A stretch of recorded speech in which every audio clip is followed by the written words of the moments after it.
Welcome back. Today we're going to be changing the filter. It's been a little over a year. You're supposed to at least change it once a year. It tells you I did have to hit the reset when I didn't change it. Anyway, so I'll hit the reset again after I change it. I'll show you how to do that. But my main concern is I went with the aftermarket filter, like I showed you on the initial video I did. And if you hand me that one over there. A little over a year ago, I saved the original filter, which is right here. And of course it's dry out now because it's been sitting for, about a year and a half anyway. It's about a year and a half since I changed the filter. I got a little lazy. Anyway, so I changed it with one of these and I bought another one of these. The reason why I saved it is I'm going to go in the garage and I'm going to cut a V out of it all the way through and just see what's in here. And then I'm going to cut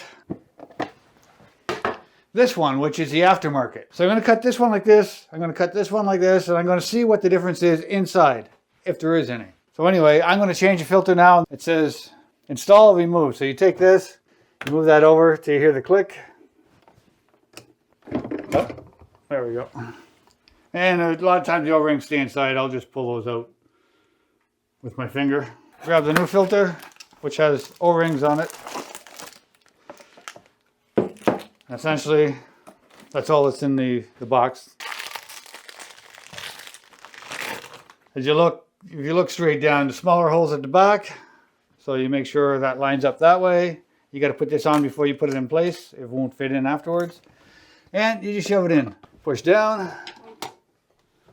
Move that until it falls in place, and then you got to turn it until it locks in. I'm just going to put it on clean water. They tell you to run this for at least 3 to 5 minutes. So we have run it 5 minutes. That's to get the loose carbon out of here. There's always a carbon powder. And if you watch the sink, you'll see it come out.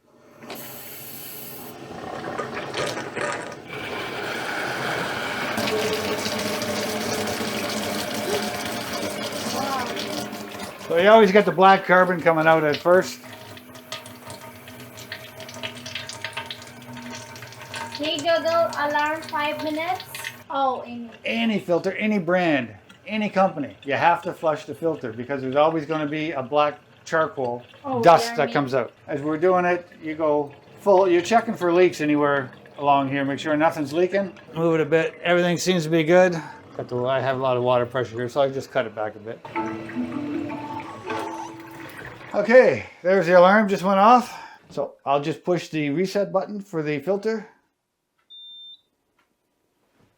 And it said reset, and we'll just put the cover back on. So this is done. Right now, I'm going to go in the garage, and I'm going to cut these open, both of them, and I'll be back. I'm not going to bring you in the garage in the process of cutting. I'd probably use a Dremel and just take my time, or not sure yet. I'll see what I got in the garage to cut them open. Okay, so here's the original Enagic, made in Japan. Now I cut it open.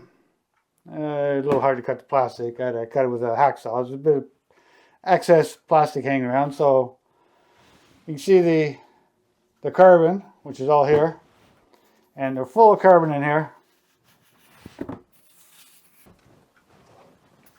And then they got a filter here, and a filter here, another filter here with some white stuff. I'm not sure what the white stuff is. And then another filter, 2 more filters, and then a really fine filter. Now this is the one from Japan. Let's see what the one from Korea, let's see what the one from Korea has in it. So I don't get too much carbon on this white thing, I'm going to put it on this. The carbon itself seems to be about the same amount. They have same basic ideas. They're missing the white. Yeah. They're missing, they have one up top here. They're missing one in the middle, one in the bottom on the fabric filters. What do they got at the bottom? Yeah, they have, and a thin filter at the bottom. This one has 2 filters at the bottom. So are they different? Yes. But as far as carbon, which carbon does most of the work, they're about the same. If not, the one from Korea has a bit more carbon in it. The one from Japan has a bit more filtering cloth.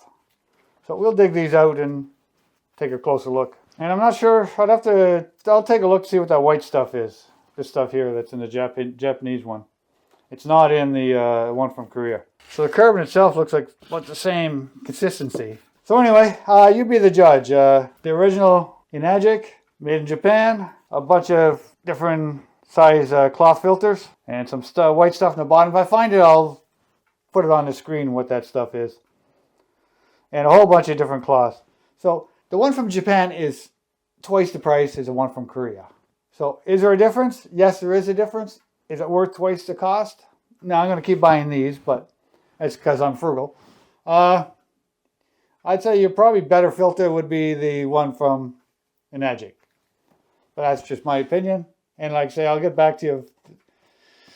I'll research what that white stuff is. There's a layer of it in there between the two cloth filters. Anyway, I'll put a link to both filters in the description. You be the judge. Like I say, the one right from Enagic seems to be a better filter. I'm not going to go and say how many microns each filter, paper filter or cloth filter stops. But anyway, more filtration in the Japanese compared to the Korean filter. For half the price, I'm going to use the Korean one. Anyway, if you liked the video, appreciate a thumbs up, subscribe, and hit the bell. Thanks for watching my channel. Bye for now.